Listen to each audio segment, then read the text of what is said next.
1576 kedua kelompok. Ye Chen mundur, dan dunia menjadi lebih tenang dalam sekejap. Di luar Lingsan, ruangnya kacau, langit dan bumi hancur, menambahkan sentuhan darah ke tanah suci Buddha. Orang tua itu membuat perhitungan. Perhentian berikutnya dari tubuh suci adalah Beiwei. Sosok orang-orang itu seperti laut, dan para dewa tua membelai janggut mereka satu demi satu, dengan ekspresi penuh arti di wajah mereka. Suan Huang Xinghai, pameran besar Yaoqi, kota kuno Dong Huang, reruntuhan kuno, wilayah selatan dicari, Gunung Ro gurun barat, dan 5 wilayah besar Suan Huang, hanya Beiwei yang tersisa untuk membuat masalah. Hatiku sangat lega menjadi seperti junior. Kali ini, setidaknya 50 putra dewa dipukuli sampai mati olehnya di depan umum, dan dia melakukan kejahatan besar lainnya. Diskusi berlanjut satu demi satu, penuh desahan dan kecap. Ceramah Lingsan yang bagus sebelum protagonis Sakyamuni muncul di atas panggung, ada adegan pembuka. Para junior setingkat penjahat semuanya galak, dan pertarungan kelompok menjungkir balikan dunia, membayangi pusat perhatian ceramah. Bunuh, bunuh, bunuh.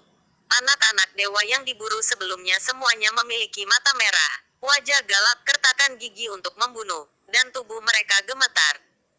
Sangat memalukan, gitu banyak pelaku kejahatan dikejar dan dipukuli oleh satu orang, dan kesombongan mereka menghilang. Aku pasti akan membalaskan dendam saudaraku. Wajah Feng Xian tidak ada bandingannya, tapi ekspresinya paling ganas, tanpa sedikit pun kemewahan dari putri klan Phoenix. Dia seperti hantu jahat. Hingga saat ini, dia belum menyadari kesalahannya sendiri, dan semua bencana ini disebabkan olehnya. Jika dia tidak mendambakan istana kekaisaran abadi Phoenix, dia tidak akan memiliki permusuhan dengan Ekaristi, dan tidak akan ada banyak bencana darah di Houhai. Kesombongan dan kesombongannya menyebabkan banyak kesombongan dan penjahat terkubur di tangan tubuh suci satu persatu. Di antara mereka, saudara kekaisarannya, putra Dewa Phoenix disertakan. Mungkin dia tidak tahu bahwa sebelum kematiannya, putra Dewa Phoenix memiliki kebencian terhadap Ekaristi, tapi dia marah padanya, karena dialah yang mengirimnya ke neraka. Ledakan. Tiba-tiba, suara keras dari Hong Song terdengar, dipancarkan dari Gunung Lingsan, dan bergema di langit membawa Zen dan keagungan Buddha. Lonceng-lonceng langsung memadamkan suara desisan dan kecapan lidah, dan semua orang yang hadir mengalihkan pandangan mereka ke Lingsan. Tapi saya lupa, Sakyamuni sedang mengajarkan Dharma hari ini. Dia adalah protagonis, foreplay sudah selesai, dan pertunjukan utama akan segera dimulai. Yang mulia Sakyamuni berlutut di puncak Gunung Lingsan, dengan harta karun yang agung, dikelilingi oleh gumpalan kecemerlangan Buddha, dan di belakangnya ada Buddha emas dengan 10.000 cahaya, menerangi semua makhluk hidup. Dia berbicara, kata-katanya baik dan agung. Suara Buddha menyebar ke seluruh surga, membawa dharma tertinggi dan kekuatan magis yang tak tertahankan. Bagi mereka yang mendengarkan, keadaan pikiran mereka berangsur-angsur menjadi tenang, haus darah dan tirani mereka ditekan, dan mereka secara tidak sadar duduk bersila, mendengarkan dharma, seperti penganut yang taat. Simo, karena suara Buddha ini menjadi lebih khusyuk dan damai, kata-kata Sakyamuni Buddha membuat semua makhluk hidup tidak dapat berhenti menyembah. Agama Buddha sangat mendalam. Di sini, Ye Chen telah melarikan diri dari portal domain teleportasi dan muncul di sekelompok gunung. Melihat Gunung Lingsan dengan tenang, dia juga dapat mendengar suara Buddha. Kekuatan pikiran semua makhluk hidup tidak ada habisnya. Saya tidak tahu apakah itu berkah atau kutukan, bisik Xiao Chen, alisnya sedikit mengernyit. Kepalaku berdengung. Kuiniu menggelengkan kepala banteng, memasukkan pil ke mulutnya, dan bertarung dengan putra klan peri. Terima kasih rekan Daois karena telah menyelamatkanku kali ini. Perlahan menutup matanya, Xiao Chen dengan tulus membungkukkan tangannya kepada Ye Chen. Jika bukan karena sesama Daois, akan sulit bagiku untuk membayar hutang darah. Saya sudah mengatakan bahwa saya adalah saudara laki-laki, jadi mengapa bersikap sopan kepada saya? Ye Chen tersenyum, dan seberkas cahaya peri muncul. Cahaya surgawi gitu cepat sehingga Xiao Chen tidak bereaksi bahkan dengan kecepatannya, menembus ruang di antara alisnya dan memasuki lautan dewa. Dengan erangan rendah dan teredam, Xiao Chen memeluk kepalanya. Kui Niu tercengang. Tidak tahu apa yang telah dilakukan Ye Chen pada Xiao Chen. Ye Chen hanya terkekeh, dan mengeluarkan semua tas penyimpanan di sakunya, yang semuanya merupakan rampasan dari pertarungan geng ini. Jumlah dan kualitas harta karun Tianjiao tingkat monster sangat memuaskan, ini adalah kekayaan yang sangat besar. Aku suka gada itu. Yan Long di dalam kuali menyeringai dan menyukai seorang prajurit suci. Aku sangat menghargai kencingmu. Ye Chen dengan santai menyerahkannya kepada Yan Long. Bukankah harta yang dirampoknya hanya untuk diberikan kepada reinkarnasi? Dia tidak pernah jahat. Setelah mengklasifikasikan harta karun, dia mengeluarkan kendi anggur, dan dia tidak lupa memasukkan satu untuk Kui Niu setelah selesai. Bagaimana situasinya? Kui Niu bertanya dengan ragu. Bukan apa-apa. Ye Chen mengangkat bahu dengan santai. Kui Niu menggaruk kepalanya, tapi tidak bertanya lagi. Sambil minum, dia menatap Xiao Chen dengan ekspresi aneh. Saya tidak tahu berapa lama sebelum saya melihat tubuh Xiao Chen berhenti gemetar, dan matanya yang dalam penuh dengan air mata. Dia telah membuka blokir kehidupan sebelumnya, dan mengingat masa lalu. Namanya Xiao Chen, dan dia adalah putra Raja Zan. Kakak yang baik. Bahkan dengan keadaan pikiran putra Raja Perang, dia tidak bisa menahan emosinya, dan memeluk Ye Chen dengan erat. Dia tidak percaya bahwa masih ada reinkarnasi di dunia ini. Lebih dari 200 tahun dalam sekejap, bertahun-tahun membuat orang merasa emosional. Dia akan kembali ke kampung halamannya bersama di tahun baru. Ye Chen tersenyum dan mengucapkan selamat tinggal kepada rekan-rekan seperjuangannya. Semuanya diam.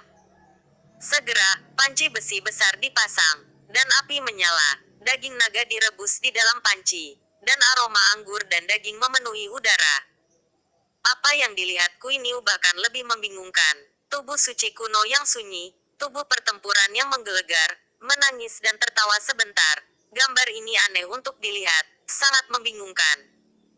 Ye Chen baik-baik saja. Adegan bertemu dengan orang yang bereinkarnasi telah mengalami terlalu banyak, dan dalam kegembiraan itu sudah menjadi hal biasa.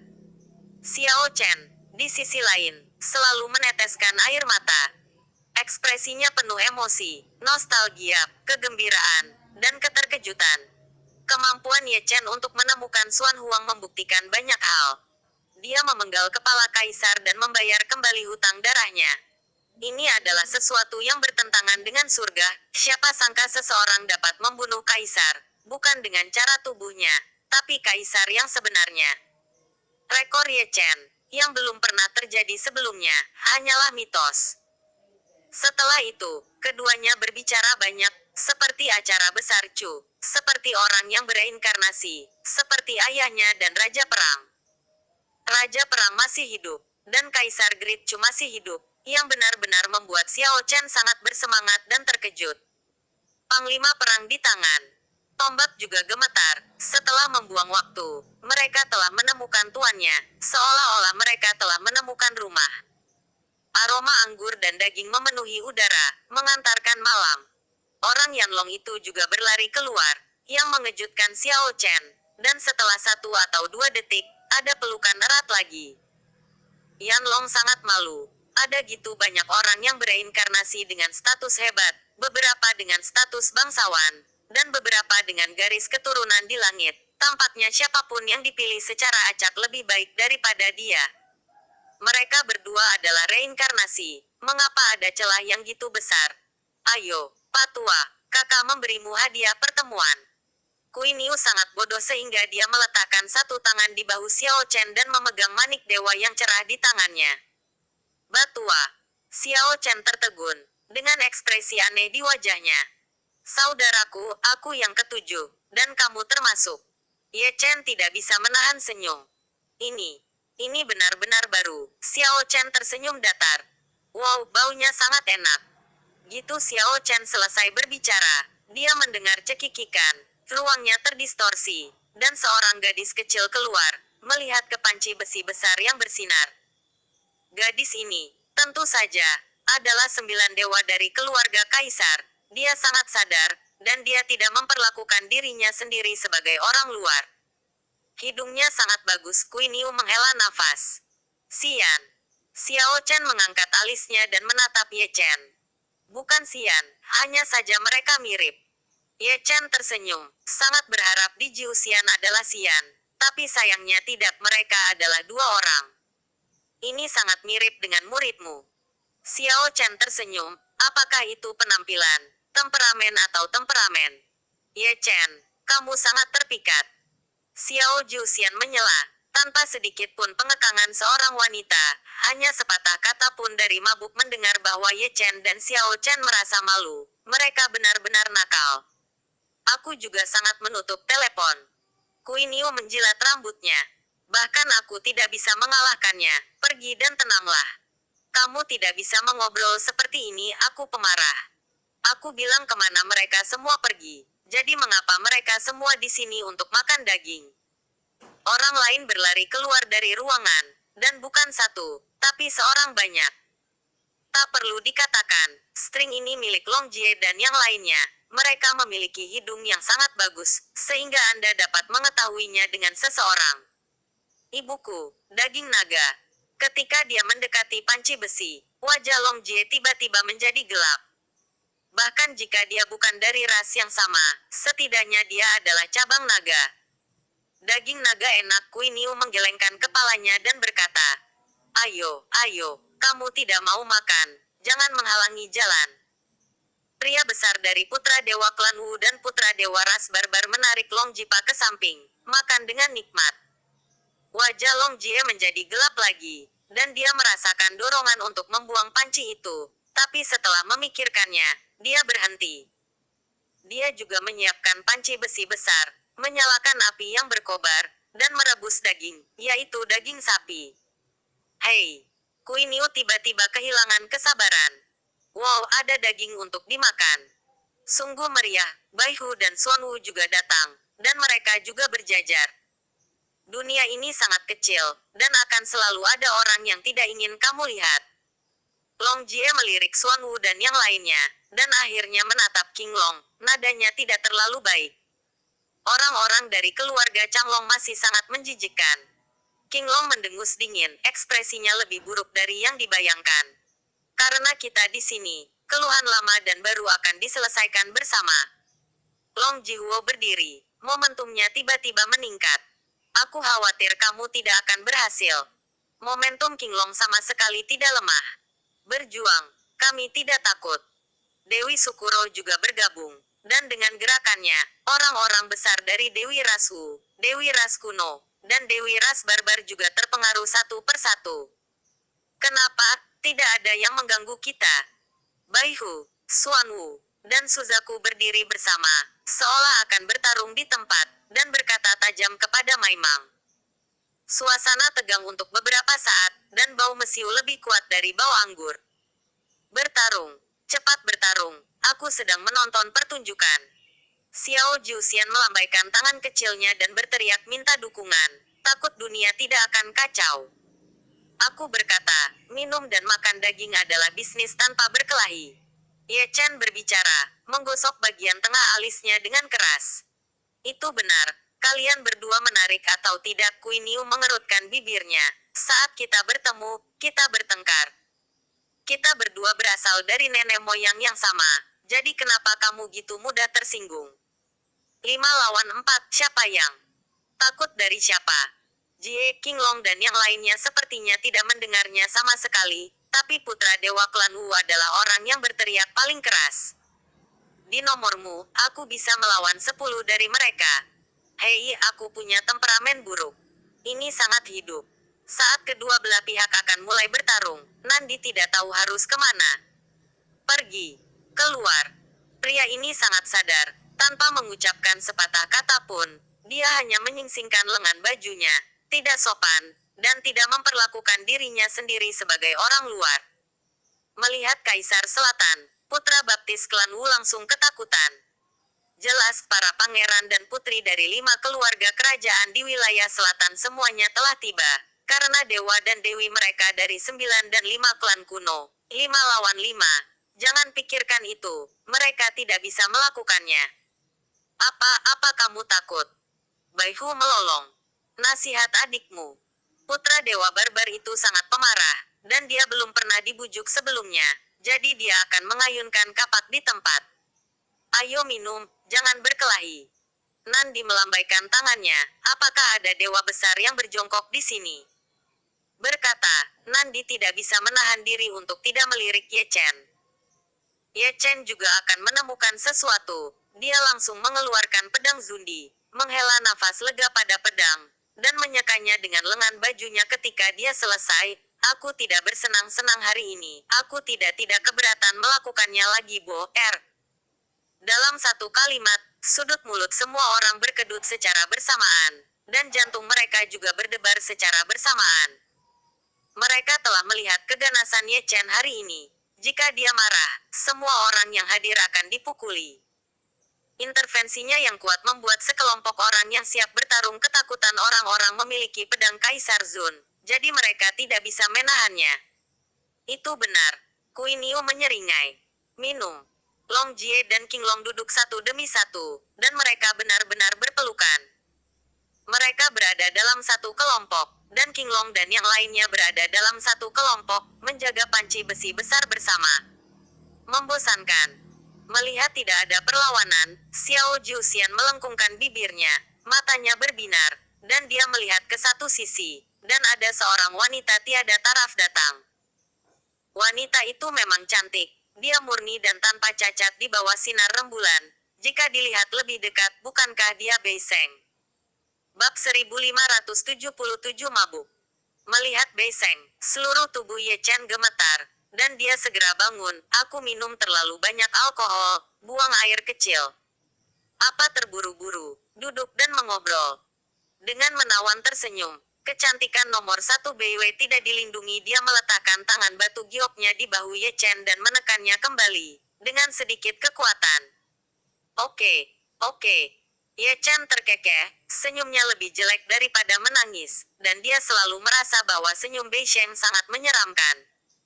Saya mendengar bahwa Anda melepas pakaian Bei Sheng ketika Anda berada di reruntuhan kuno. Saya tidak tahu apakah itu benar. Gitu Ye Chen duduk. Xiao Juxian datang untuk membuat pisaunya, dan kemudian cegukan nakal. Gadis kecil itu benar-benar berkata bahwa dia takut dunia tidak akan kacau balau. Tidak peduli apa yang dia katakan, tidak peduli pemakan daging, peminum, atau orang genit yang hadir, mereka semua berhenti bersama, dan semua memandang Ye Chen dengan ekspresi aneh. Bahkan Nandi dan Xiao Chen sama, tanpa kecuali, mereka semua berkumpul di Ye Chen, dengan ekspresi yang luar biasa. Ekspresi orang banyak terkagum-kagum, dan mereka menghela nafas dan mendecakkan lidah mereka ribuan kali di dalam hati mereka, melepaskan pakaian suci, para dewa. Jangan membuat masalah, aku tidak mengambilnya. Ye Chen terbatuk, tapi memeluk Zundi Jian dengan erat, memeluknya dengan baik, dan memeluknya dengan percaya diri. Jika tidak, gadis itu akan menjadi gila. Jika Anda ingin mengatakan bahwa orang ini memang dewa, dia membawa Dongsen mengunjungi tempat pembakaran, menanggalkan pakaian Bei Sheng, menipu Xuan Huang Nandi, dan merebut harta dari si Zun Kaisar berbohong dalam lingkaran. Satu persatu, cukup bagi orang ini untuk menjadi dewa. Melihat Bei Sheng lagi, pipi Jumei sudah setengah merah. Jika dia tidak melihat Ye Chen memegang pedang Zundi dengan erat, dia akan menjadi gila dan berani melepas pakaian wanita tua itu dan berbalik melawanmu. Semakin dia memikirkannya, semakin marah dia, melihat percikan mekar di mata jernih Ye Chen, seolah-olah dia akan memakan orang. Ye Chen menatap langsung ke arah Misty. Lagi pula, aku tidak mengambilnya. Aku tidak takut kamu berkelahi, aku punya Zundi Sword. Bersama. Itu adalah Xiao Juxian lagi, cekikikan. Bersama. Putra dewa dari klan Wu juga berlari keluar untuk membuat keributan, dan Pangeran Macan Putih juga merupakan harta hidup. Baru saja, mereka berdua akan mulai bekerja sama, tapi sekarang kedua bersaudara itu kembali bersama. Bersama. Queen Yu tidak mau kesepian, suaranya sangat tinggi, dan apa yang dia lolongkan mendominasi. Tubuhmu gatal. Mata Bei Sensiu beriak, dan dia menyapu semuanya, dengan senyum menawan di mulutnya. Tapi tidak peduli bagaimana kamu melihatnya, itu menyeramkan. Minum, minum. Beberapa orang pengecut, dan mereka semua duduk kembali. Bei Seng kagum, jadi dia tidak bisa main-main dengan wanita jalang ini. Hei, kita telah bertarung dalam kelompok bersama. Kuin Yu berteriak, selamat. Minum hari ini, dan kamu tidak perlu mana untuk melarutkan alkohol. Meskipun suasananya panas, itu juga canggung. Misalnya, Long Ji dan King Long, seorang pangeran dari klan Changlong dan seorang pangeran dari klan King Long. Mereka bermusuhan ketika mereka datang dari awal, dan mereka mulai melakukannya setelah mengawasi mereka, dari satu altar ke altar lainnya. Sambil minum, mereka berdua menatap Kuin Yu dengan mata merah. Pria itu sangat pelit, dan dia juga merebus daging naga.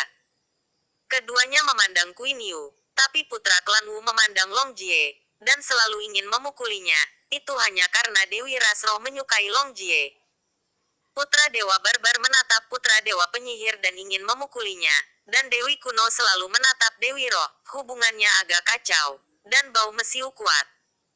Di sini, King Long, Bai Hu, dan Xuan Wu juga mabuk, menatap Nandi dengan mata merah, ingin memukulinya. Tidak mungkin, siapa yang membuat Suzaku menyukai Nandi? Kebetulan sekali, siapa yang membuat mereka semua menyukai Suzaku? Di sisi Ye Chen, minum tidak enak, Bei Seng duduk di sebelahnya, memiringkan kepalanya dari waktu ke waktu, menunjukkan senyum menawan. Senyum itu membuat angin dingin. Yang paling memalukan adalah Yan Long, yang selalu seksi, tapi sekarang dia sangat jinak, seperti anak baik. Benar, hadiah mana yang bukan level monster? Dewa dan Dewi dari 9 ras kuno, pangeran dan putri dari 10.000 ras di wilayah selatan, 9 makhluk abadi dari keluarga kekaisaran, Kaisar Selatan, Utara Suci, tubuh suci kuno, tubuh pertempuran guntur, dan pangeran dari klan Kuin Yu. Sepertinya, melihat sekeliling, dia lemah. Di tengah malam, ceramah Dharma Lingsan berlanjut, dan suara Buddha Sakyamuni bergema, menyebar ke segala arah, dan bergema di gurun barat. Di samping api unggun, jamuan makan masih berlangsung, dan gambarnya kacau balau. Jika Anda tidak menggunakan kekuatan sihir untuk melarutkan alkohol, tidak peduli apakah itu putra Tuhan atau putri pangeran, mereka semua pusing karena minum. Kakak Long Jie dan King Long menjadi lebih baik. Yang satu menjadi bodoh setelah minum, dan yang lainnya menjadi idiot setelah minum. Dan mereka harus bertengkar sebelumnya. Tapi sekarang mereka saling bahu-membahu, dan mereka memiliki hubungan yang baik. Gadis kecil, kamu belum menikah. Kuin Yu meraih tangan kecil Dewi suku kuno, menyipitkan mata. Lebih, dia hanya berbaring dan ditampar oleh Dewa Barbar, dan serangan itu tidak serius atau serius. Suzaku juga mabuk, memeluk leher Nandi, dan mengucapkan kata-kata menawan, yang membuat Xuan Wu dan mereka bertiga semakin merah, dan hampir dibawa keluar oleh Nandi untuk memukulinya. Pintar milik Ye Chen, memegang pedang Zundi dari awal hingga akhir, tidak berani minum terlalu banyak, karena takut dicekik sampai mati karena minum terlalu banyak. Senyum Bei Seng terlalu menyeramkan. Kembalikan tas penyimpananku. Bei Seng membungkuk lebih dekat dan minum terlalu banyak. Ayo, ambillah. Ye Chen memasukkannya kembali secara langsung, tidak berani bergerak sejak zaman reruntuhan kuno. Setelah berbicara, dia secara sadar bertukar tempat dengan Kuin Yu. Untuk mengatakan bahwa Kuin Yu juga sengsara, dia baru saja ditampar oleh putra Dewa Barbar, baru saja bangun sambil menggosok kepalanya, dan disuruh tidur lagi oleh tamparan Bei Sheng. Kekuatannya mengerikan. Gambar macam apa ini? Dengan gitu banyak monster dan penampilan mabuk benar-benar segar. Di tengah malam, Xiao Chen adalah orang pertama yang menghilangkan alkohol, dan bangun perlahan, dan Yan Long bangun bersama. Sampai jumpa tahun depan. Xiao Chen dan Yan Long menepuk bahu Ye Chen, dan kemudian jatuh ke dalam kegelapan malam satu demi satu. Keduanya mengambil memori giok cahaya peri yang diberikan oleh Ye Chen dan memulai perjalanan untuk menemukan reinkarnasi Dacu. Setelah mereka pergi, Long Jie dan yang lainnya juga bangun. Mereka tidak melepaskan mabuk mereka, dan yang mereka ucapkan hanyalah kata-kata mabuk. Beberapa orang pergi ke barat, dan mereka ingin melangkah melalui lautan bintang liar dan pergi ke langit berbintang untuk mengalami perjalanan ini akan memakan waktu bertahun-tahun. Apa yang berbeda dari mereka adalah Pangeran Xuanwu dan yang lainnya pergi ke timur, dan juga pergi ke kedalaman langit berbintang untuk mengalami, dan mereka tidak akan datang ke Xuanhuang untuk waktu yang lama. Nandi juga terhuyung-huyung, bergumam sepanjang jalan, tidak tahu apa yang dia bicarakan, dan menghilang dalam sekejap mata. Keluarga dari orang-orang ini semuanya telah memproklamirkan diri belum lama ini, atau mereka telah kembali ke tanah leluhurnya mereka, seperti Kui Niu dan yang lainnya. Mereka semua lari, dan dia pergi berlatih secara mandiri. Ye Chen melirik, dan selain Kui Niu yang pingsan, hanya Little Nine Immortals dan Bei Seng yang bermata mabuk yang tersisa. Ye Chen, muridmu benar-benar mirip denganku. Mata besar Xiao Juxian berkilat, jiwanya sejernih air. Saya berharap Anda memiliki saudara perempuan dari rekan senegaranya. Ye Chen menghela nafas, sayangnya, Anda tidak memilikinya. Dia juga pergi, mengenakan jubah hitam dan topeng hantu, dan langsung pergi ke Lingsan untuk mencari sisi yang mulia Jia. Pergi dan tanyakan di mana gadis itu berada di kota tanpa air mata. Di bawah malam bulan purnama, punggungnya entah kenapa suram, dan jubah hitam yang melayang juga membawa arti perubahan. Perjamuan berakhir, dan Xiao Juxian tertidur. Segera, gadis kecil itu melompat lagi, buru-buru menenangkan mabuknya, dan langsung pergi ke timur. Di sisi lain, Bei Sheng, membawa toples anggur, juga pergi ke arah Lingsan, mengikuti Ye Chen seolah sengaja atau tidak sengaja. Saat api padam, Kui Niu mendengkur berat, dan saat bangun, dia melolong seperti serigala. Di mana dia? Gunung Lingsan di malam hari khusyuk dan damai, dan bintang-bintang menutupinya dengan jubah suci, seperti negeri dongeng. Di kejauhan dari Lingsan, Ye Chen berhenti dan menonton dengan tenang. Ceramah Dharma di Lingsan telah berakhir, dan semua orang yang datang untuk mendengarkan Dharma keluar dari Lingsan, berpikir dalam-dalam, tapi pikiran mereka masih belum selesai. Metode Zen Buddhis sangat luas dan mendalam. Banyak senior bergumam, tapi mereka belum cukup mendengar. Dibandingkan dengan berbicara tentang hukum, aku lebih suka menonton pertarungan junior. Sekelompok senior yang tidak bisa dimengerti, dengan tangan di tangan, memiliki ekspresi yang berarti di wajah mereka, dan drama perkelahian kelompok sangat menggoda. Pergi ke utara selanjutnya, Saint Body mungkin akan pergi ke Beiwei untuk melakukan sesuatu. Banyak orang berbisik. Sepotong orang pergi dan melangkah ke langit berkabut. Meski ada banyak orang, tidak ada yang memperhatikan Ye Chen dalam kegelapan. Ye Chen menyaksikan dengan tenang, dan melihat banyak kenalan lama, seperti Zhong Huang dan Si Zun, dan tidak sedikit pangeran yang telah mengejar ke seluruh langit sebelumnya. Selain itu, dia juga melihat Taois Diang. Pria itu masih tinggi di atas yang lain. Dia mengaku sebagai senior. Dia hanya sedikit kurang dari menjadi kaisar semu. Dia sangat bangga. Mata Ye Chen berkedip dingin. Jika bukan karena kurangnya umur panjang, dia mungkin akan melempar Amaterasu untuk menghancurkan pria itu. Jika bukan karena Taois Diang, dia akan membunuh Feng Xian. Berbicara tentang Feng Xian, dia tidak melihatnya, dan mungkin melarikan diri kembali, siap untuk meminta para tetua keluarga untuk membalas dendam dengan liar. Setelah semua orang pergi, dia muncul, berdiri di kaki Gunung Lingsan, membungkukkan tangannya, dan berkata, "Junior, tolong temui Yang Mulia Sakyamuni. Senior, apakah kamu tahu di mana gadis di kota tanpa air mata itu?" Ye Chen mengangkat kepalanya dan menatap Sakyamuni dengan penuh harap. Bab 1578 Kuil Nianji. Sang dermawan bersedia berlindung pada Buddha saya. Sakyamuni tersenyum, tidak menjawab pertanyaan, dan menatap Ye Chen dengan ramah. Ye Chen mengerutkan kening, tapi trik Yang Mulia Sakyamuni membuatnya lengah. Dia menghormati Buddha dan juga takut pada Buddha. Dharma itu luas dan mendalam, dan menyelamatkan semua makhluk hidup tapi juga memiliki kekuatan magis yang tak terbatas. Jika Anda ditatap oleh Buddha, Anda tidak tahu berkah atau kemalangan. Jelas dia telah diincar oleh Sakyamuni, dan dia ingin mengundangnya untuk masuk ke sekte Buddha dan menjadi pengikut yang taat dari keluarga Buddha. Apakah ini kesepakatan? Ye Chen melihat ke puncak gunung, dan dia bisa melihat Sakyamuni di puncak gunung melalui awan dan kabut. Tentu saja tidak. Suara Buddha yang mulia Sakyamuni samar. Jangan buru-buru menjawab, tidak ada kata terlambat untuk mengetahuinya. Saat dia berkata, seberkas cahaya Buddha jatuh dari ujung jarinya dan tenggelam ke Ye Chen Mei tanpa memihak. Hati. Itu adalah bagian dari kesadaran ilahi, menyatu dengan peta besar, tidak hanya memiliki arah, tapi juga lokasi persisnya. Ye Chen emosional, menundukkan tangannya, berbalik dengan tergesa-gesa, melangkah ke langit, dan langsung pergi ke barat. Di belakangnya, Sakyamuni menyaksikan dengan tenang dari jauh, mata Buddha yang tenang bersinar dengan makna yang dalam, penuh keheranan dan keraguan. Di langit berkabut, kecepatan Ye Chen seperti cahaya dewa, dan dia dalam kondisi terbaiknya. Dia tidak sabar untuk melihatnya. Langit cerah, tapi tanah gurun barat tiba-tiba mulai bersalju, dan kepingan salju beterbangan, memutihkan langit dan bumi.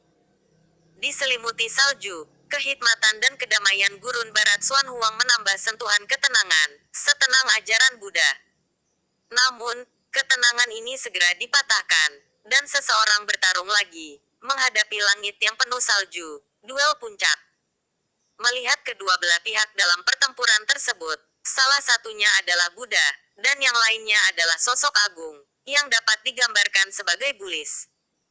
Mereka adalah Shizun dan Queen Yu, dan mereka akhirnya bertarung, membuat keributan, yang menarik para biksu untuk menonton. Kedua orang ini tidak bisa saling bertarung, jadi kenapa mereka melakukannya? Si Fang terkejut, sedikit bingung. Apakah kamu perlu alasan untuk bertarung? Jika kamu tidak menyukainya, kamu bisa memulai perkelahian. Pangeran suku Queen Yu memiliki temperamen yang panas. Bahannya, jika kamu ingin melakukan Shizun, kamu harus setidaknya memiliki tingkat ekaristi. Di tengah diskusi, pertempuran sengit dan Queen Yu membuka dan menutup menyerang Bajue, dan kekuatan tempurnya bahkan lebih tinggi daripada puncaknya.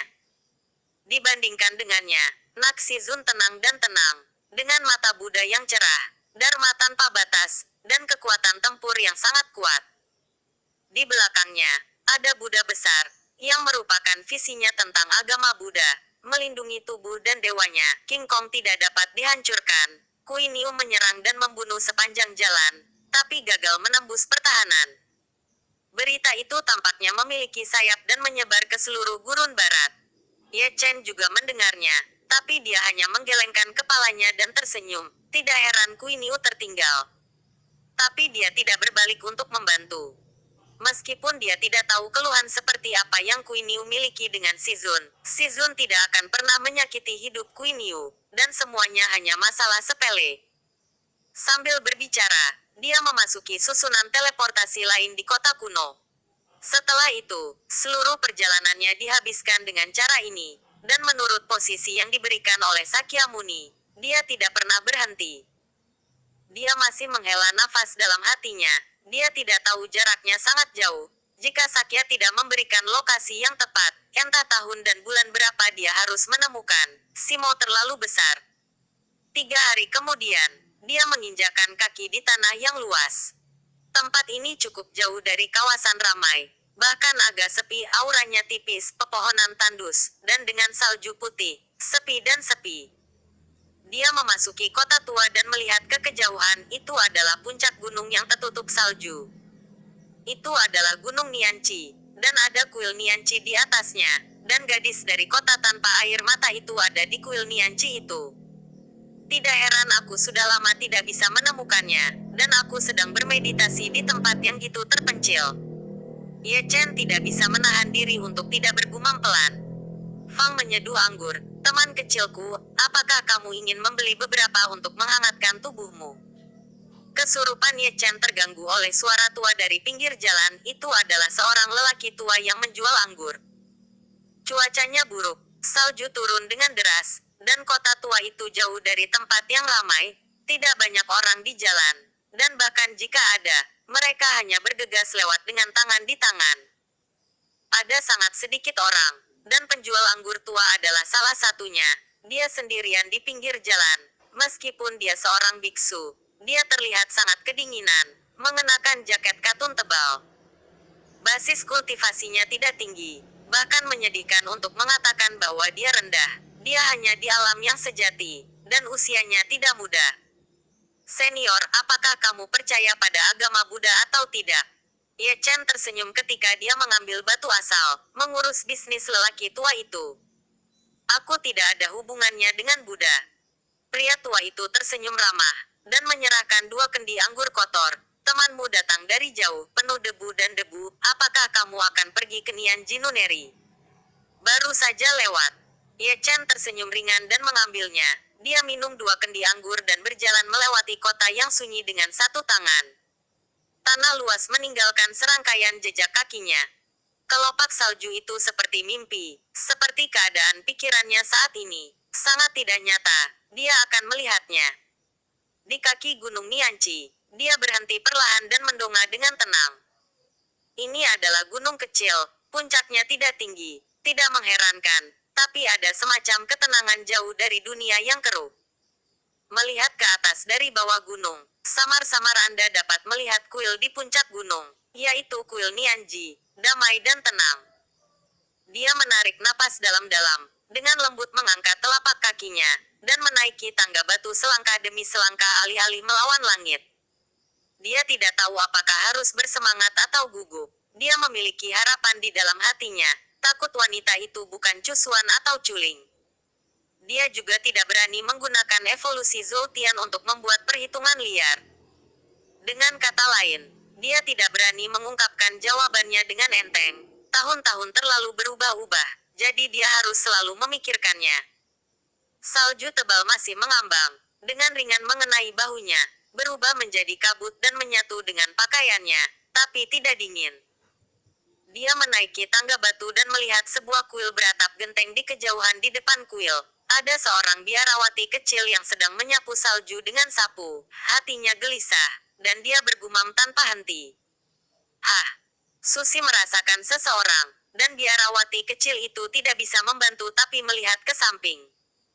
Dia masih terlihat seperti seorang gadis, mata besar Lingce berkedip, siapa kamu? Baru saja lewat. Ye Chen tersenyum dan membuka matanya. Dia mengangkat kepalanya untuk menyesap anggur keruh di altar, tapi merasa bahwa anggur keruh itu luar biasa, kuat di mulut, tapi seperti gumpalan air jernih di perut. Tanpa sadar, dia menoleh sedikit dan melihat ke kota tua di bawah gunung. Penjual anggur tua itu masih ada di sana, tertidur di sana dengan tangan di saku, menunggu seseorang membeli anggur. Anggurnya adalah anggur kotor, tapi luar biasa. Meskipun lelaki tua itu ceroboh, itu pasti tidak sederhana. Jadi dia tidak bisa menahan keterkejutannya. Kembali ke dasar. Ye Chen berbisik lagi. Lalu apa yang kamu lakukan di Nian Jinuneri? Biarawati kecil itu mengangkat wajahnya, matanya sangat jernih. Ye Chen kembali sadar, menangkupkan tangannya dan berkata, aku ingin melihat peri kota tanpa air mata, dan kuharap biarawati kecil tahu itu akan menyebarkannya. Biarawati kecil tahu itu. Menjawab, dan berlari masuk dengan sapu di tangannya, dan kemudian terdengar suara itu kembali, Tuan, seseorang ingin melihat peri itu. Segera, biarawati kecil itu melompat keluar, diikuti oleh seorang biarawati tua. Tuan, ini dia, kata biarawati kecil itu. Biarawati tua itu memberi hormat, dan melirik ke atas dan ke bawah ke arah Ye Chen dengan kultivasinya dalam kehampaan roh. Ye Chen merasa malu. Saya telah bertemu biarawati Tao. Ye Chen sangat memahami tata krama. Silakan masuk. Biarawati tua itu mengulurkan telapak tangannya. Terima kasih. Ye Chen melangkah ke kuil Nianji. Kuil Nianji tidak besar, sangat sepi, kecuali biarawati muda dan biarawati tua, hanya ada satu orang. Orang ketiga secara alami adalah peri kota tanpa air mata. Ye Chen tidak menggunakan panduan, dan menemukan lokasinya dengan sangat akurat, tanpa merasa tidak sabar, dia berjalan selangkah demi selangkah. Di kedalaman yang dinaungi bambu hijau ada sebuah rumah bambu kecil. Dia hanya berhenti dan berdiri diam. Jantungnya berdebar kencang, Tubuhnya terangkat, tegang dan tidak pernah lepas. Ya, apakah itu kamu? Setelah ribuan kata, dia akhirnya memulai dengan kalimat ini. Suaranya kering dan serak, dengan sentuhan perubahan kuno. Singkatnya, ada angin sepoi-sepoi, dan kelopak salju juga bergoyang. Tapi setelah mendengar derit, pintu kamar bambu perlahan terbuka, dan seorang wanita tiada taraf keluar, mengenakan pakaian putih, seperti salju putih ini, tanpa kotoran sedikit pun. Dia ditutupi dengan kerudung polos, jadi dia tidak bisa melihat wajah aslinya dengan jelas. Matanya jernih dan bersih, tapi mereka sangat acuh tak acuh, dan 3.000 rambut biru bergerak tanpa angin, dan setiap helai diwarnai dengan cahaya ilahi. Ye Chen hanya meliriknya. Tubuhnya yang tegang seperti bola kempes, dia terhuyung-huyung, seolah-olah dia tidak memiliki penyangga tulang. Dia hampir jatuh ke tanah di tempat. Dia bukan mereka. Dia bahkan tidak perlu melihat wajah aslinya, hanya matanya yang cukup untuk mengidentifikasi. Jika harapan lebih besar, kekecewaan akan lebih besar. Dia tersenyum sedikit lelah, tubuh suci kuno yang tinggi dan lurus membungkuk sedikit, wajahnya langsung pucat, jari-jarinya kaku, dan dia kehilangan kesadaran yang seharusnya dia miliki. Ekaristi kuno, gumam Peri Wulei pelan, ekspresinya masih acuh tak acuh, tidak terkendali. Ye Chen buru-buru mengumpulkan pikirannya, dan mengeluarkan gulungan cusuan dengan jentikan tangannya. Peri telah melihatnya sebelumnya. Bagaimana denganmu? Pernahkah kamu melihatnya sebelumnya? Peri Wulei juga menjentikkan tangannya, dan ada juga gulungan, tergantung di udara, yang menggambarkan seorang pria persis sama dengan milik Ye Chen Seng. Lebih tepatnya, itu adalah Ye Chen. Ye Chen tidak mengatakan apa-apa, melepas jubah hitamnya, dan melepas topeng hantunya, mengungkapkan wajah sebenarnya dari perubahan waktu. Orang dalam mimpi Sang Dewi mungkin adalah kamu, Peri Wulei berkata dengan ringan. Di dunia manusia, orang sepertimu benar-benar ada. Itu adalah sebab dan akibat. Kamu belum menjawab pertanyaanku. Tanpa menyipitkan mata, dia diam-diam menatap Peri Wulei di depannya. Orang dalam lukisan ini berasal dari kota tanpa air mata. Dia adalah Dewi Kota Tanpa Air Mata. Sebuah patung. Gitu kata-kata ini keluar, suasana kecewa Ye Chen tiba-tiba menjadi bergejolak, dan dia buru-buru menundukkan tangannya dan memberi hormat, dengan nada memohon. Saya harap peri itu akan mati. Saya ingin melihat Dewi Anda. Dia, Peri Wulei berkata, dengan tenang. Istriku. Ketika Ye Chen mengucapkan 3 kata ini, masih ada air mata di matanya, dan dia tidak bisa berhenti. Terlalu banyak melupakan cinta, tanpa air mata. Itu kejam. Apakah ada cinta atau kekejaman, aku ingin melihatnya. Kota tanpa air mata telah hilang, dan sebagai kota tanpa air mata, aku bisa jangan hubungi dia. Kata Notes Fairy. Kapan kota tanpa air mata akan datang lagi?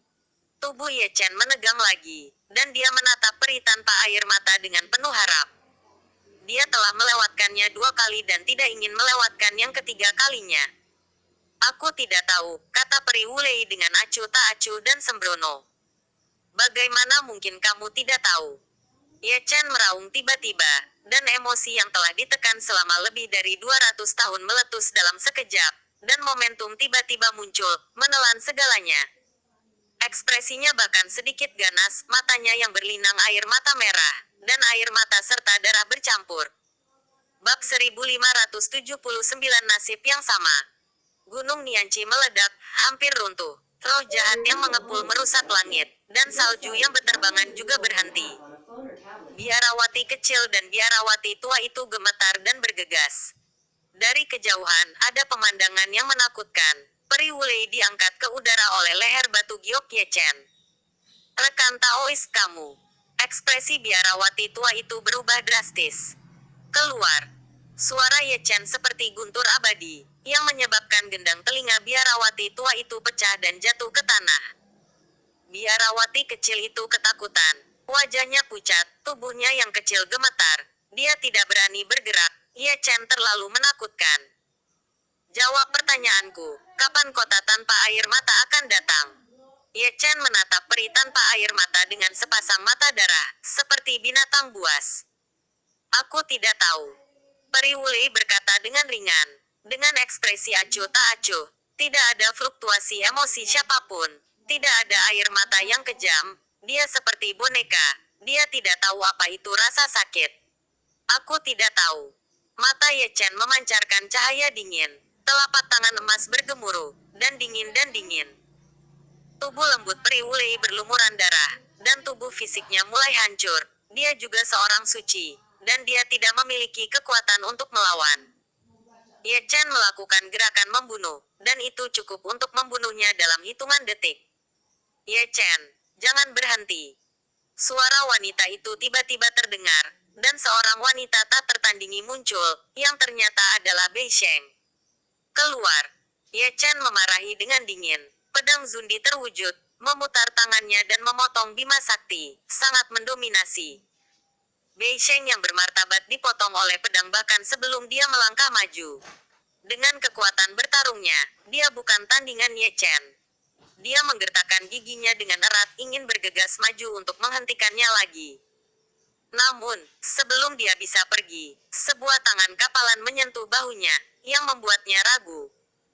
Lalu lihat orang yang melarangnya, lihat lebih dekat, bukankah lelaki tua yang menjual anggur di kota kecil di kaki Gunung Nianci? Lelaki tua itu masih memakai jaket empuk yang besar, seperti lelaki tua yang ceroboh. Langkahnya lambat tapi tidak bisa diprediksi. Dia gitu kuat sehingga dia menyelamatkan Peri Wulei hanya dengan jentikan tangannya, dan Ye Chen juga dilarang olehnya. Mata Ye Chen merah, dan darah suci kuno mendidih, tapi dia tidak bisa menembus penjara, dan mananya juga disegel. Ikut aku, dia tidak membohongimu. Pria tua itu berbicara dengan lembut dan menarik Ye Chen keluar dari Gunung Nianci. Bei Sheng menyeka darah dari sudut mulutnya, menjentikkan tangan gioknya dengan ringan, dan menyeka luka tersembunyi biarawati tua itu, dan menghapus ingatan biarawati kecil itu sebelum melihat Peri Wulei. Pakaian Peri Wulei berlumuran darah, tapi ekspresinya tenang, dan dia dikelilingi oleh cahaya ilahi, yang menutupi semua bekas luka di tubuhnya.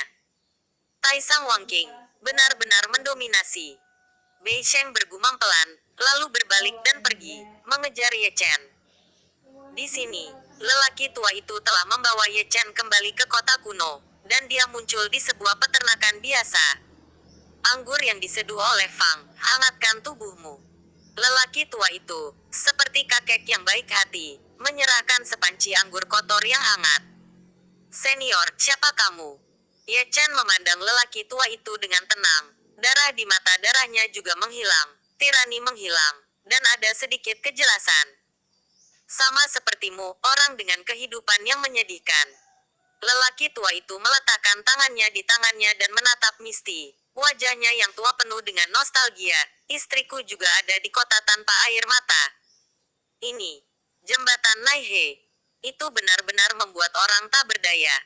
Pria tua itu menggelengkan kepalanya, senyumnya kering, dan ekspresinya berubah-ubah. Ye Chen terdiam, mengambil kendi, dan menuangkannya. Dia dan lelaki tua itu memang bernasib buruk. Orang tua itu pasti lebih beruntung darinya, mencoba menginjak jembatan Naihe, tapi dia bahkan tidak memiliki kesempatan itu. Entah kenapa, dia merasa marah terhadap kota halus tanpa air mata.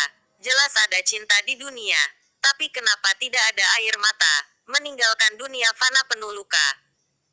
Tuhan benar-benar tahu bagaimana mempermainkan orang, dan memberi orang harapan, tapi mereka lebih kecewa daripada putus asa tangan besar yang tak terlihat hanya mengutak-atik nasib seperti itu. Halaman pertanian menjadi tenang, dan keduanya hanya fokus minum. Pada suatu saat, lelaki tua itu tampak lelah, dan tertidur sambil memegang kendi. Kaisar Semu yang agung, berbicara dalam tidurnya. Ye Chen minum sendirian, kendi anggur keruh. Semakin pahit rasanya, semakin dia meminumnya, dunia semakin sunyi, dan itu membuat orang gemetar. Di malam yang gelap, dia baru saja bangun, terhuyung-huyung. Setelah meninggalkan kota kecil itu, ada hamparan tanah luas lainnya, dengan hujan salju lebat, yang mengubur serangkaian jejak kaki di belakangnya. Dia melanjutkan perjalanan lagi, tidak tahu kemana dia pergi, melangkah melewati kota-kota kuno, dan menemukan orang yang bereinkarnasi satu demi satu. Pecinta akhirnya menikah. Dia senang melihat pemandangan hangat ini, dan itu juga memenuhi pasangan kekasih. Namun setelah perjalanan panjang lebih dari 200 tahun, dia masih sendirian, dengan sosok yang suram, kesepian dan tidak ditemani. Dengan cara ini, March berlalu dengan tenang, dan dia meninggalkan gurun barat. Di bawah sinar bulan, dia agak tua, rambutnya sudah putih, matanya penuh kerutan, janggutnya sudah panjang, matanya redup, dan punggungnya yang lurus juga melengkung. Sekarang, dia tidak perlu lagi menutupi tubuhnya dengan jubah hitam, atau menyembunyikan wajahnya dengan hantu, karena bentuk lamanya dan tubuh bungkuknya saat ini adalah penyembunyian terbaik. Siapa yang mengira bahwa seorang lelaki tua yang tampaknya telah melewati masa senjanya ternyata adalah tubuh suci kuno yang sunyi yang menelan gunung dan sungai. Itu adalah malam yang tenang dengan bintang-bintang yang terang. Dia berjalan keluar dari kota kuno, dan ada reinkarnasi di kota itu, dan ada dua, dan mereka adalah pasangan di kehidupan sebelumnya. Dia membuat pasangan lain dan diam-diam mengirim berkah. Tapi ketika angin sepoi-sepoi bertiup, dia tidak bisa menahan diri untuk tidak membungkuk, batuk darah dengan hebat, napasnya rendah, dan dia lamban. Kultivasinya telah turun ke tingkat orang suci, dan dia telah menjadi orang bijak semu. Malam ini harus menjadi hari yang tak terlupakan. Waktu membuat orang menjadi tua, dan yang terbaik adalah menggunakan dia untuk menjelaskannya. Waktu sedang dalam masa puncaknya, tapi menua dengan cepat. Berapa lama kamu akan tinggal bersamaku? Ye Chen menyeka darah dari sudut mulutnya, suaranya serak dan sangat kering. Di belakangnya, ruang terdistorsi, dan seorang wanita tiada taraf berjalan keluar. Dia adalah Bei Sheng, di bawah sinar bulan yang cerah. Dia seperti mimpi, suci dan tanpa cacat, seperti peri di dunia manusia. Sejak Nian Qisan keluar, dia mengikuti Ye Chen sepanjang jalan. Dia adalah satu-satunya yang menyaksikannya dari kejayaan hingga redup, tidak peduli dalam hal basis kultivasi atau umur panjang. Dia tidak tahu apa yang terjadi pada Ye Chen. Dia juga tidak tahu cerita apa yang dia sembunyikan. Tapi tubuh suci kuno hari ini, dalam bentuk seperti itu, membuat orang merasa tertekan. Apakah senja sang pahlawan? Masih tahun-tahun ini terlalu kejam. Bagaimana kamu menjadi seperti ini? Bei Sheng mengertakkan giginya dengan ringan, menatap Ye Chen. Dia merasakan ledakan rasa sakit di hatinya. Apakah itu membuatmu takut? Ye Chen tersenyum serak, mungkin dia lelah, dan duduk di bawah pohon tua untuk beristirahat. Ekaristi kudus seharusnya tidak seperti ini. Bei Sheng melangkah maju dan melihat wajah tua dengan rambut putih berantakan yang berkibar tertiup angin, jadi dia tidak bisa menahan diri untuk tidak mendorongnya. Menurut pendapat Bei Sheng, seperti apa seharusnya tubuh suci itu? Ye Chen mengeluarkan kendi, matanya redup. Garis keturunan yang bahu-membahu dengan kaisar harus melambung ke langit. Bei Sheng mengorbankan ramuan dan menekannya ke punggung Ye Chen. Itu adalah ramuan untuk menambah umur panjang. Namun, meskipun tingkat obat mujarab tidak rendah, itu cukup untuk mengisi kembali kehidupan 100 tahun. Tapi setelah memasuki tubuh Ye Chen, itu dibubarkan oleh kekuatan misterius. Bei Sheng mengerutkan kening dalam-dalam. Zhou Tian berevolusi. Visi orang Jiuli benar-benar tidak biasa. Ye Chen tersenyum. Memang Zhou Tian. Kamu adalah teknik rahasia. Bahkan bermartabat. Aku harus berterima kasih padanya. Ye Chen memegang kendi, dan tidak bisa tidak memikirkannya. Dia tidak menyalahkan Zhou Yi karena menyembunyikannya darinya, karena dia menemukan banyak orang yang bereinkarnasi dengan metode rahasia ini, yang merupakan jenis hadiah. Dia orang gila, dan kamu juga orang gila. Sangat bersemangat, mungkinkah kamu menyukaiku? Ye Chen mengangkat kepalanya dan menatap Bei Sheng dengan penuh minat. Sangat tua, siapa yang akan jatuh cinta padamu? Bei Sheng menatap tajam Ye Chen. Reruntuhan kuno melucuti pakaianku, dan aku belum menemukanmu untuk menyelesaikan skor, dan Nian Qisan menebasku, aku akan mengingat semuanya untukmu. Bagaimana dengan itu? Aku mengerti sebentar lagi. Ye Chen dengan sadar mengeluarkan Fenji, aku harus menjaganya, dan aku akan musnah jika aku tidak melindunginya. Aku tidak punya waktu untuk bercanda denganmu. Beisen sangat marah hingga dia ingin tertawa, lalu berjalan pergi menuju ke depan itu sungai abadi. Di seberang sungai ada Beiwei. Pergi ke Ciu kota kuno dan tunggu aku. Aku akan menemukan seseorang untuk menyelamatkanmu. Mengatakan ini, Bei Sheng melangkah ke Sutian, berbalik dan menghilang. Ye Chen menggelengkan kepalanya dan tersenyum, menyesap anggur terakhir, bangkit dan mulai berjalan, tanpa harapan untuk Bei Sheng. Bahkan para dewa pedang di surga tidak berdaya, dia benar-benar tidak dapat memikirkan siapapun yang dapat ditemukan Bei Sheng untuk merawatnya, itu tidak berguna. Memang ada sungai besar di depan, dengan ombak yang bergulung dan momentum yang luar biasa, itu adalah garis pemisah antara Simo dan Beiwei. Ini adalah sungai kuno dengan panjang dan lebar puluhan juta mil. Ada juga legenda kuno tentang sungai ini. Menurut legenda, ia diubah oleh sehelai darah dari Kaisar Agung di zaman kuno.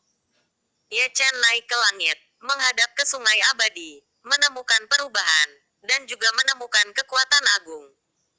Di seberang sungai besar, itu adalah tanah yang luas, sampai ke utara. Dalam waktu kurang dari 3 hari, sebuah kota kuno kecil terlihat, yaitu kota kuno Ciu.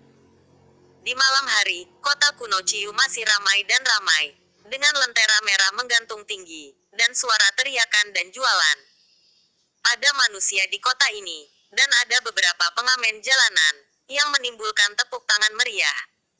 Ada juga orang yang menonton dari loteng di kedua sisi. Jembatan lengkung di sungai adalah yang paling ramai.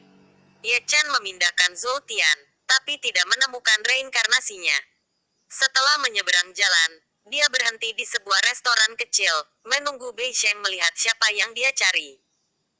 Saya mendengar bahwa klan abadi dan klan Phoenix juga telah memproklamasikan diri mereka sendiri. Ada diskusi di meja di sebelahnya, dan seorang pemuda malang meludah dengan gembira, yang menarik banyak orang di toko anggur untuk menonton. Aku sudah mendengar sedikit tentang itu, dan ada juga Protoss dan setan yang memproklamasikan diri mereka satu demi satu. Aku tidak tahu kenapa.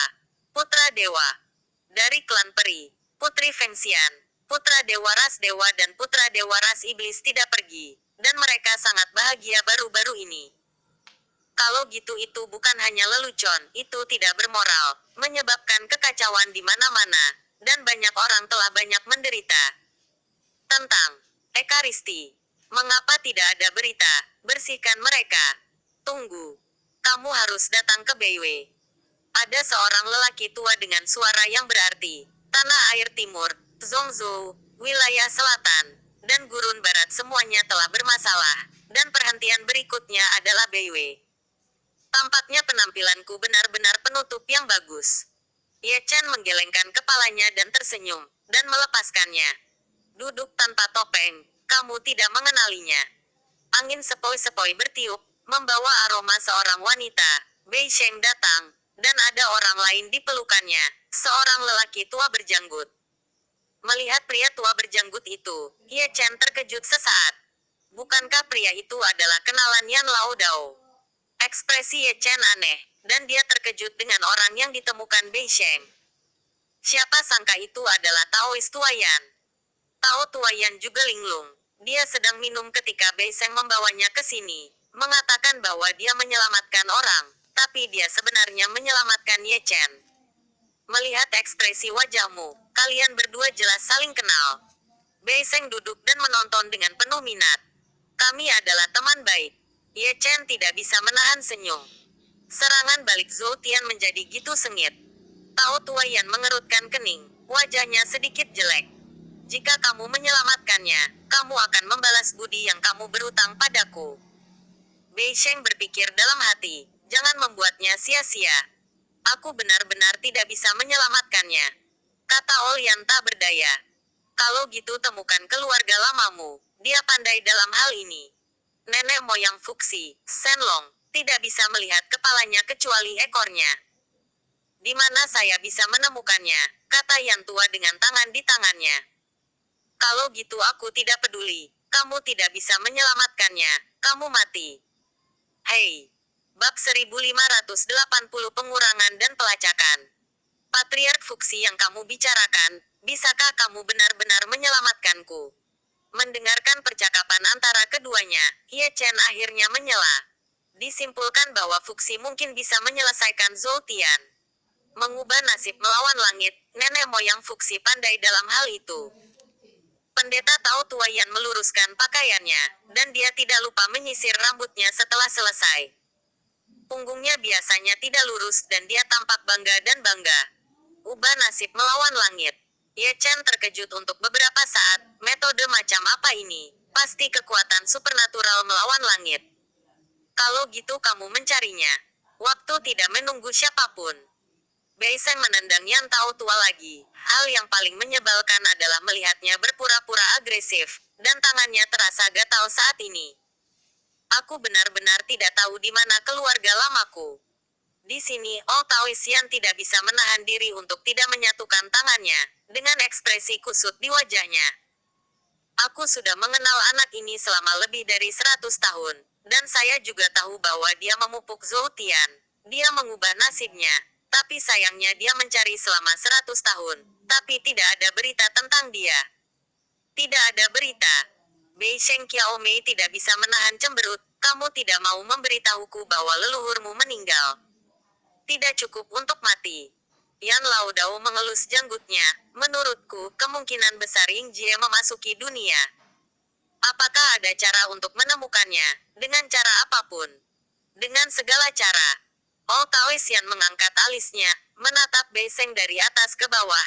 Jika kamu membantunya seperti ini, siapa dia? Apakah kamu jatuh cinta padanya? Hidupnya adalah milikku. Jangan membuat masalah, hidupku adalah milikku sendiri. Lalu kalian berdua, apakah kalian berhubungan seks? Kamu orang tua, aku datang kepadamu untuk menyelamatkan orang, bukan untuk bergosip. Percaya atau tidak, aku menendangmu sampai mati. Bicara tentang bisnis dan bicara tentang bisnis. Old Taoisean terbatuk, dan berhenti berbicara omong kosong. Biarkan aku memikirkannya. Pikir Maliu. Bei Seng melotot tajam, dan bahkan Ye Chen dan rekannya dijemput. Ye Chen merasa malu, dan melihat ke tempat lain dengan sadar. Bei Seng juga menendangnya, percikan berkedip di matanya yang indah, dan rona merah muncul di pipinya. Itu karena saat-saat mendesak dia mengucapkan kata-kata itu, sekarang dia memikirkannya, dia benar-benar sedikit pemalu. Namun, dia masih tidak bisa menyembunyikan keinginannya untuk menyelamatkan Ye Chen, dan dia tidak tahu mengapa dia gitu cemas, dan suasana hatinya yang bangga juga menyebabkan gelombang saat ini. Mungkin inilah awal mula cinta yang melegenda. Ye Chen tidak tahu apa yang dia pikirkan. Dia sangat bingung, tangannya sedikit berkedut, seolah tidak terjadi apa-apa. Lihatlah rekan Yan Laodao itu, dia terus membelai janggutnya, berulang kali, mengomel tanpa henti. Ye Chen melirik Bei Sheng ragu-ragu. Mengubah nasib melawan langit, Fuxi benar-benar mampu. Apa latar belakangnya? Raja. Manusia Fuxi. Pernahkah kamu mendengarnya? Belum pernah mendengarnya. Pasti pernah mendengar tentang Kaisar. Kata Bei Sheng. Tentu saja aku pernah mendengarnya. Chaos. Pertama kali dibuka. Dia adalah Kaisar Agung kedua di surga dan segudang domain setelah Pangu Agung. Jiwa Kaisar manusia yang tersisa. Ye Chen bergumam. Jadi, itu dalam keadaan yang sama dengan Tuan Long dan Zixuan. Keduanya bernama Fuxi. Namun ada misteri seperti itu. Jiwa Kaisar manusia akan benar-benar membuat Kaisar manusia terlihat baik. Kaisar manusia adalah nenek moyang deduksi. Ketika Ye Chen bergumam, Bei Seng melanjutkan. Dia menciptakan gosip Yantian. Yang disebut Zhou evolusi langit hanyalah sebuah cabang gosip langit. Kaisar pandai mengubah nasib terhadap langit. Karena dia adalah leluhurnya langit. Jiwanya yang tersisa mungkin telah mendapatkan beberapa warisan sejati, yang mungkin berguna. Gitu. Mata Ye Chen menyala lebih cerah lagi, dan semangat kendur tidak bisa menahannya. Jika dia benar-benar dapat menemukan Wang Fuxi, semuanya akan berbalik, dan dia tidak harus pasif sepenuhnya di Zhou Tianxia. Ini memang kabar baik, seperti yang sering dia katakan sebelumnya, sekecil apapun harapannya, di hadapan keputusasaan, ada kemungkinan yang tak terbatas.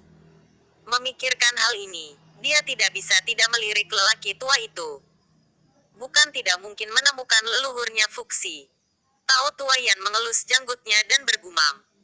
Mengatakan demikian, Yan Laodao memandang Ye Chen yang berlawanan, menggabungkan teknik pelacakan surgawi saya dengan evolusi Zoltiannya. Mungkin ada sesuatu yang menarik tapi itu hanya mungkin. Kalau gitu mari kita coba. Ye Chen berdiri dengan penuh semangat. Aku tahu kamu punya cara. Bei Seng tersenyum. Ikut aku. Tao Tua Yan bangkit dengan tangan di tangannya, dan melompat keluar jendela tanpa melewati pintu. Ye Chen dan Bei Seng saling memandang. Juga mengikuti satu demi satu.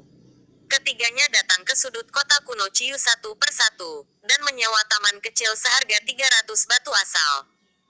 Bei Sheng sangat sadar, sejak dia masuk, dia menggunakan kekuatan gaibnya dan memasang penghalang untuk mengisolasi Xiao Yuan sepenuhnya. Tunggu sebentar. Pendeta Tao Yan menemukan ruang terbuka, mengambil tas penyimpanan, dan mengeluarkan barang-barangnya. Benda-benda miliknya tak lebih dari jimat kuning, cermin gosip pedang mahoni, dan sebagainya. Segera, dia mulai mengatur lingkaran sihir, yang merupakan gosip yin dan yang dikelilingi oleh bendera spiritual kuno. Benar-benar luar biasa. Tidak hanya Ye Chen, tapi juga mata Bei Seng tajam. Gosip yin dan yang sangat misterius, dan berkembang dengan sendirinya. Tak satu pun dari mereka dapat melihat misteri itu. Kamu, Zuo Yin Gua. Setelah menyelesaikan pekerjaannya, Old Taoisean bertepuk tangan dan mendorong Ye Chen masuk. Ye Chen memasuki pertempuran dan duduk bersila di Yin Gua gosip. Yan Laodao juga melangkah maju dan duduk bersila di 8 diagram yang gua. Kemudian, setetes darah terbang keluar di antara alis Old Taoisean dan menggantung di tengah mereka berdua. Itu adalah darah Fuxi. Gunakan evolusi Zoltian dan bekerja sama dengan surgaku untuk melacak. Tao Tua Yan berkata dengan ringan, dan mendorong telapak tangannya ke arah tetesan darah Fuxi, dengan cahaya misterius berkedip di telapak tangannya. Ye Chen melakukan apa yang dia lakukan, dan mengangkat tangannya untuk mendorong setetes darah Fuxi, dan Zoltian berevolusi sesuai itu, berkoordinasi dengan Yan Laodao. Darah Fuxi bergetar, sangat luar biasa, perhatikan baik-baik, ada juga sosok dari belakang yang terwujud dalam darah. Itu adalah Fuxi, hanya pandangan ke belakang, tidak dapat melihat wajah aslinya dengan jelas, kabur dan kabur, tapi memberi orang lamunan yang tak terbatas. Bei Seng menyaksikan dengan tenang, matanya yang indah menyipit sedikit, menatap setetes darah Raja Fuxi, itu terlalu mendominasi. Sebagai keturunan Jiuli, dia merasakan darahnya berdenyut dalam. Ye Chen dan Yan Laodao tidak berbicara, dan masing-masing memejamkan mata. Dengan operasi bersama pelacakan langit dan evolusi Zoltian, wajah keduanya menjadi pucat, dan darah meluap dari sudut mulut mereka. Anda harus tahu bahwa orang yang mereka simpulkan dan lacak adalah Kaisar Semu sejati, dan dia juga sisa jiwa Kaisar, jadi dia pasti akan mengalami reaksi yang mengerikan. Saya tidak tahu kapan, saya melihat cahaya ilahi Fuxi yang meneteskan darah berkembang, seperti cahaya peri kuno, menembus ke langit. Segera, langit tiba-tiba berubah, bintang-bintang di seluruh langit menghilang, dan tirai air yang kabur muncul di langit. Yang terpantul di tirai air adalah gunung dan sungai yang besar, dengan wilayah yang luas dan bentangan yang tak terbatas. Saya tidak tahu di mana itu. Tao Tua Yan membuka matanya terlebih dahulu, berdiri dengan terhuyung-huyung, dan menatap tirai air. Nenek moyang ada di sini. Di mana ini? Bei Sheng menatap Tao Tua itu. Aku tidak tahu. Yan Tao Tua menggelengkan kepalanya. Kami berdua memiliki keterampilan yang dangkal, jadi kami hanya dapat menyimpulkannya sejauh ini, dan sulit untuk menguncinya. Saat berbicara, Ye Chen juga membuka matanya, batuk seteguk darah, berdiri gemetar, dan menatap tirai air. Hanya dengan satu pandangan, matanya tiba-tiba sedikit menyipit. Apa yang muncul di tirai air adalah dacu, gunung dan sungai besar telah tercetak di tulangnya selama bertahun-tahun. Bagaimana mungkin dacu? Ye Chen mengerutkan kening, Raja Manusia Fuxi ada di dacu. Bagaimana dia lulus, di mana dia lewat, dan kapan dia lewat? Serangkaian pertanyaan memenuhi pikiran Ye Chen, penuh kabut. Ini terlalu membingungkan. Dacu sebelumnya diisolasi dari surga dan semua alam, dan tidak ada yang bisa melewati penghalang itu. Sama seperti pendahulu Jiang Taixu, juga melewati lubang hitam ruang angkasa. Ye Chen bergumam pada dirinya sendiri. Setelah memikirkannya, dia hanya merasa bahwa tebakan ini adalah yang paling dapat diandalkan. Jika ini masalahnya, Dong Huang Taixin harus tahu. Ye Chen merenung pada dirinya sendiri. Dia tahu bahwa Fuxi Yingji ada di Dacu. Mengapa dia tidak membiarkan dia membantuku mengubah hidupku? Atau, bahkan Dong Huang Taixin tidak tahu bahwa Fuxi harus dirampok ke Dacu, dan dia menghindari reinkarnasi surga. Ye Chen terus bergumam, pikirannya berantakan. Dia tahu bahwa itu adalah Dacu, tapi itu tidak berarti Yan Lao Dao dan Bei Seng juga tahu. Mereka belum pernah melihatnya sebelumnya. Keduanya sudah mengeluarkan peta dan membandingkannya satu persatu, berharap bisa mengenali gambar yang ditampilkan di tirai air. Itu hanya sebuah gambar. Menemukan tempat yang sebenarnya sama sulitnya dengan pergi ke langit, kata Bei Sheng sambil mencari. Xuan Huang terlalu besar, dan langit serta berbagai wilayah bahkan lebih besar lagi. Pencarian kali ini tidak kurang dari menemukan jarum di tumpukan jerami. Nenek moyang pertama Yantian lahir dengan sampulnya sendiri. Kita bisa melacak gambar, yang sudah menghadap ke langit. Olian batuk darah, dan wajahnya menjadi pucat lagi. Selama deduksi dan melacak, dia mengalami reaksi yang mengerikan. Langit gitu besar, bagaimana saya bisa menemukan gambar seperti itu? Tubuh Yingji leluhurnya adalah sesuatu yang tidak dapat ditemukan oleh orang biasa.